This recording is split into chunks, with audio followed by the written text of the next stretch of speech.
Ngibingelele samukele uMaskandi online sihlezi nomlabalaba mohambezela bathi uJesu waceza mfowethu sicela ubingelele abantu.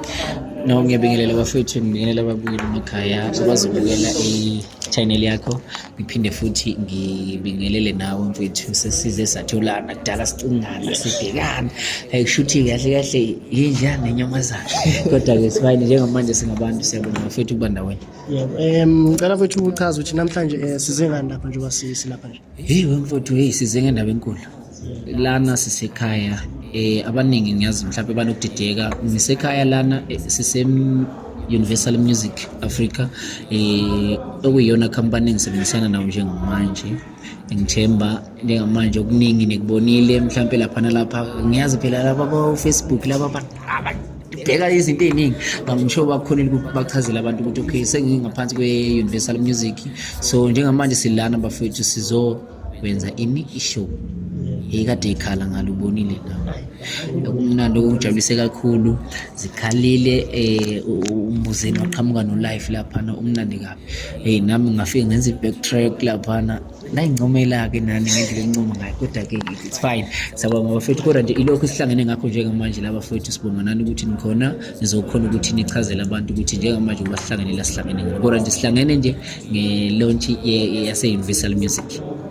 Siyabonga umlabalaba inkunzi kakhulu kusukela ngo-2019 mangaphosisi uthi zibomvu inhliziyo, wabuya wathi impande yesikhova, wabuya wathi njengozahara, wabuya futhi ngaloya nyaka wawusuthi Son of a Carpenter. Sase sonke wamayimayi lapha ngazomsakhumbulana njengoba usubuya futhi manje usuzothi leyo ekhiphe manje nakunjani i-album njengoNkulunkulu. Cha kwethu umlabalaba uyacula kakhulu, ngiyamazi ngidefenda kuze kunqama ukubhoza impela makuthiwa ushaya umlabalaba kanje. Ngiyakutshela ngisho kuze kunqama ukubhoza futhi lokho mhlawumbe angeke ngithi mhlawumbe ngithini, kuyangijabulisa. Ngiyangijabulisa, ngiyakuthanda nami ngoba umculo masiwenza nathi siyasifisa ukuthi kube nabantu abazowujabulela bewuthande, kube nabantu umculo because uyabona mawucula kushuthi into oyicula umuntu mayeyithanda ngale nhliziyo yakhe le kushuthi kuna something oyenzayo kuye.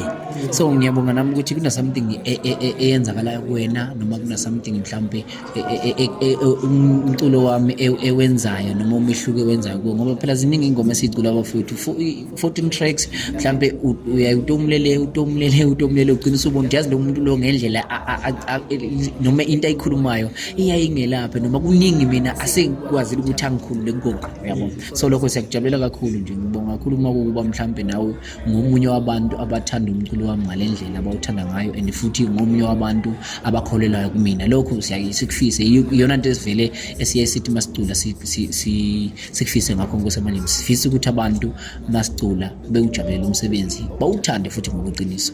Nani-ke siyabonga bafethu ngendlela enenza ngayo online bafethu, nani niyazi ukuthi umculo njengamanje so ba online kakhulu, but nje ngendlela enenza ngayo kukhulu, ngoba thina abaculi bamaskandi vele besingekho kangako la ukuthi singajwayela izinto ezifana no-online nani, but nje ngendlela enenza ngayo siyakubonga lokho. Sengathi futhi ngingaqhubeka ngoba siyazi vele ukuthi into manike nayiqala nifune isiphetho sakhona, and isiphetho sakhona siyazi ukuthi kuba yini. Umlabalaba sasakumoshela isikhathi mfowethu, siyabonga kakhulu ithu. Siyabonga kakhulu. Sicela nje sisivayelisa ukuthi abantu abafollow uMaskandi online ku-Instagram. Bafethu ngoba sechazile ubafo, sicela nifollowe uMaskandi online lapha ku-Instagram. Ngicabanga ukuthi ku-Facebook ukhona or mhlawumbe ku-Instagram no-YouTube ungasusho nje wena i-page lakho la Facebook ukuze abantu bekubheke. Alright, ngicabanga ukuthi ku-Instagram uyatholakala naku-YouTube. Okay, Maskandi online. Bafethu nathi nisifike nilokujana makuba usumtholile ubafo bese ufuna ukwazi ukuthi iziphi izinto ezenzakalayo uzomthola umlabalaba lapho. Siyabonga kakhulu.